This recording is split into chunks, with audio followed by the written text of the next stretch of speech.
Nerul police स्टेशनच्या हद्दीमध्ये घरफोडी, chain snatching या गुन्ह्यातील जवळजवळ 27 लाखाचा मुद्देमाल आज रोजी माननीय पोलीस आयुक्त मिलिंद भारंबे साहेब, त्यानंतर पोलीस उपायुक्त परिमंडळ 2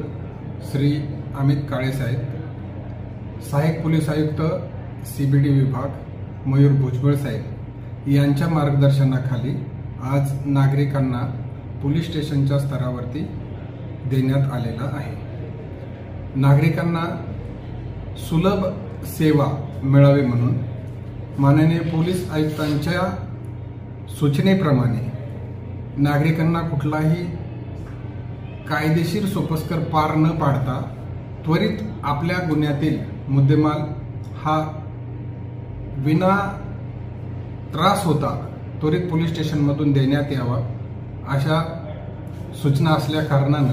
आपण त्यांना पोलीस स्टेशनच्या स्तरावर जवळजवळ 27 लाखाचा मुद्देमाल आज रोजी परत केलेला आहे।